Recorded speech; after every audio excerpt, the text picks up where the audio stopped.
Welcome back to Crux Stationalis, the Roman Station Church Network, podcast edition. I'm your host, Jacob Stein. Today, on the Thursday after Ash Wednesday, we continue our Lenten journey by exploring the Basilica of San Giorgio in Velabro, a church which sits at the very foundations of pagan Rome.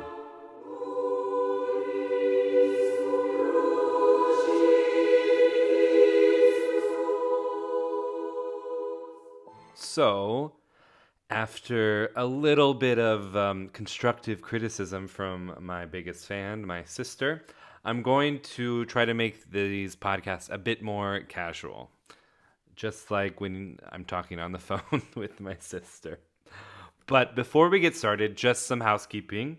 Some people have been commenting in the sections on YouTube that it's a bit unclear what's happening. So I'm putting these podcasts first onto Spotify, then I'm getting them quickly onto YouTube. And these podcasts are complementing a series of videos that I published last year. So what I'm going to have is I'm going to have the podcast video there on YouTube for all of you listening on YouTube. And then you can either go into the description of the video down below and you'll see a helpful link to get you to last year's video. There's going to be some situations where I don't have a video just based on permissions for filming and other things like that. Otherwise, you're going to find that link there.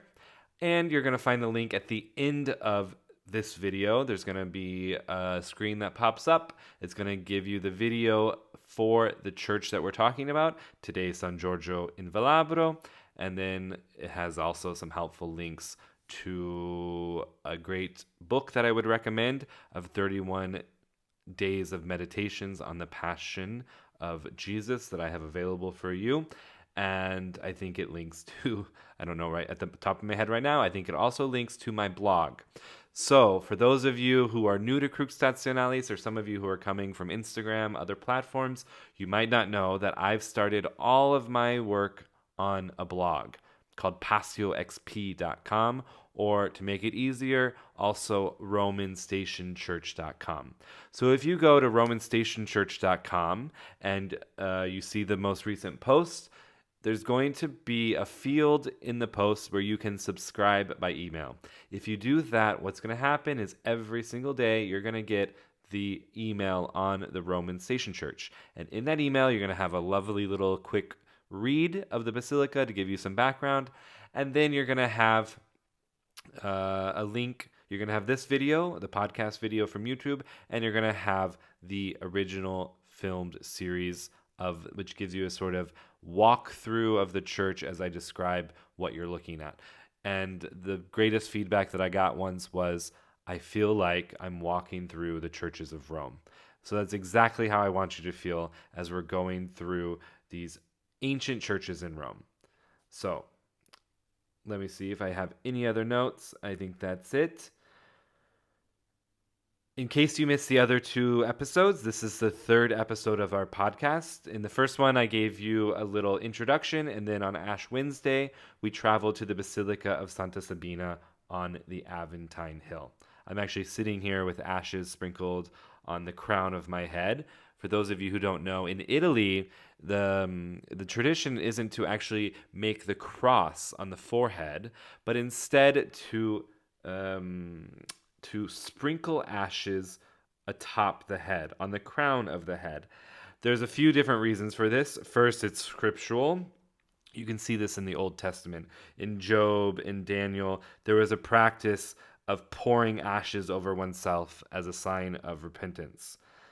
But then also, it's sort of a discreet penitential gesture, which we've heard in the gospel on Ash Wednesday. You know, don't let go into the quiet of your room and pray to your Father. And another sort of cultural reason is obviously in Rome, in the Vatican, there were a lot of clerics. And so when clerics have their tonsure, a very helpful spot to put the ashes would be atop their tonsure. Obviously having a spiritual significance of reminding them of their being set apart, consecrated to God by their tonsure, but also a practical one to, instead of having, especially for big tonsures, instead of having it on the forehead, you could just go back a little bit and get it on the crown of the head. So that's a bit of a cultural difference than what some of you might be accustomed to. So I'm sitting here with a pile of ashes on my head as we talk about San Giorgio in Velabro, or Saint George in Velabrum. It's nestled in this historic corner of Rome called Velabrum, and it's near the ancient Forum Borarium. And this basilica particularly dates back to the 7th century, which makes it one of Rome's early Christian churches. Its location is also, I mentioned in the little intro, uh, significant because it ties to ancient Rome in a lot of ways. It's situated near the Arch of Janus and the Cloaca Maxima, which is Rome's ancient sewer system. The term Velabrum refers to the marshy area because we're quite close to the river, to the Tiber River, when we're visiting San Giorgio and Velabro.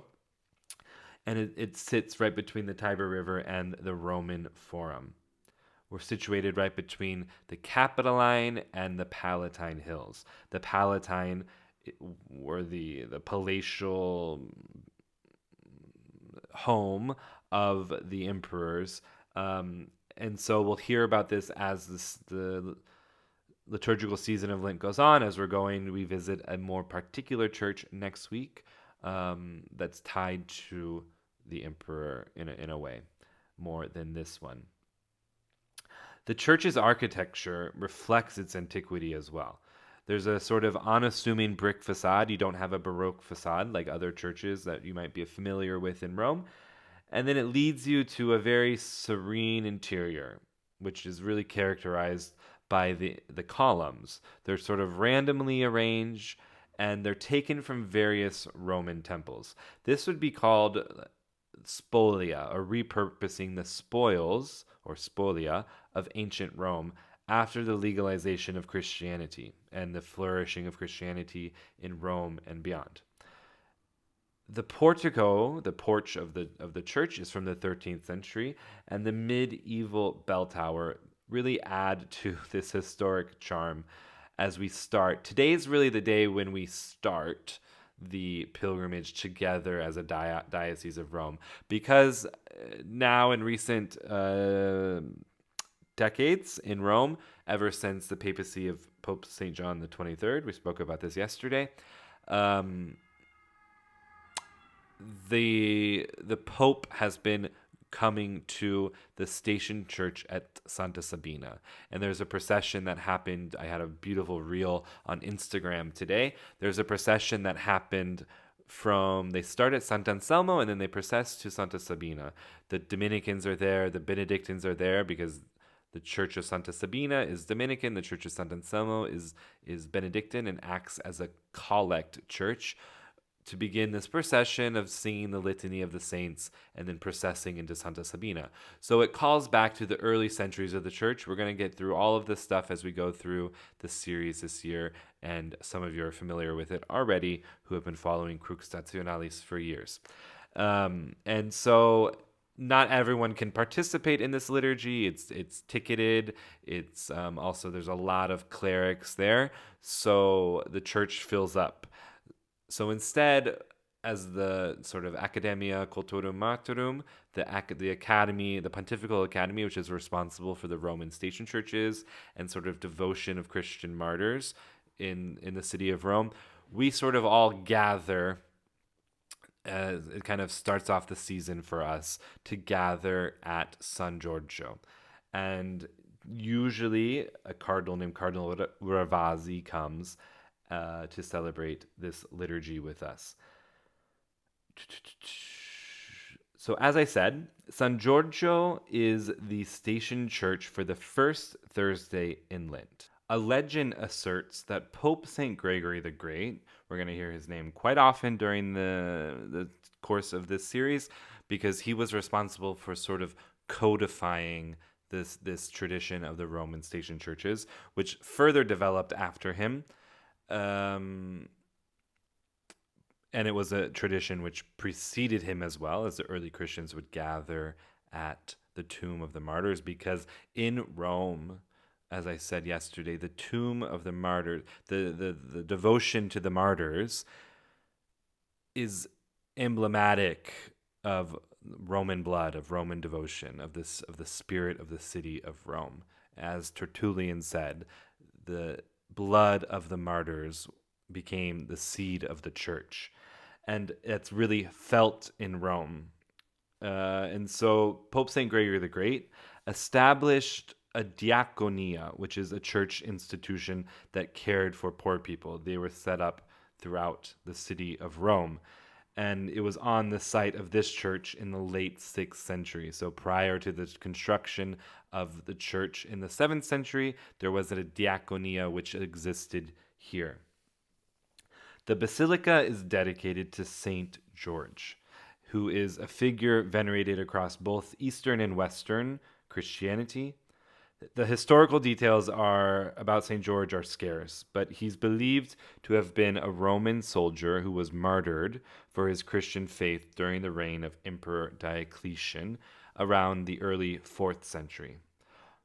Over time, there's also legends that surround his legacy, the most famous being his victory over a dragon, symbolizing the triumph of good over evil. Obviously, the victory of Christ, which is shared in by the saints.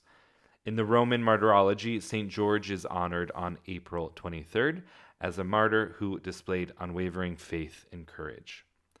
Throughout the centuries, San Giorgio in Velabro has witnessed various restorations.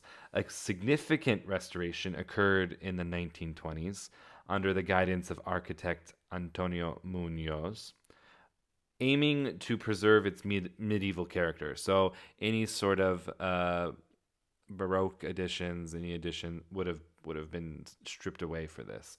However, in 1993, the church suffered damage from a bomb attack, leading to extensive repairs that restored its historical features. Today, San Giorgio in Velabro stands truly as a testament to Rome's enduring Christian heritage. Its walls echo the prayers of centuries, and its architecture tells the story of resilience and faith. If you watch the video, you'll see beautiful images of the old Schola Cantorum, which will come across scholas like this throughout the course of Lent at some of these early churches. So we continue here. I'm going to have live content as well as the season of Lent goes on. I'll be doing some lives on Instagram and some live videos on YouTube. Basically, I'll go live and as I'm walking through the city of Rome in order to get to the Roman Station Church. So keep your eye up on that. It's always important to turn on notifications. So hit the bell, make sure you're subscribed, and then that way you'll be able, especially when I go live, to join in as I'm walking through the city. You're going to be able to ask me questions in the comment section. And of course, I always appreciate that you comment in the section down below. These videos, the old videos, everything that you do to engage with the activity helps the series be seen by more people. And of course, share it with your family and friends. So I thank you for joining us in this exploration of San Giorgio in Velabro.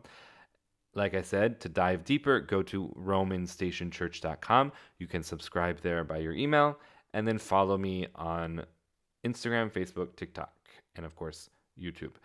In our next episode, we will continue our pilgrimage through Rome's sacred sites.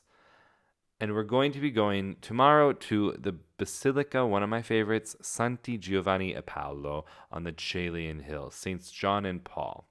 It's now taken care of by the Passionist congregation, and of course the saints of the Passionist congregation also take care of the place. I'm very devoted to those saints, so I'll be happy to take you there tomorrow. At the beginning of Lent, I wish you a very holy Lent, and let's pray for each other as the season continues on. God bless you.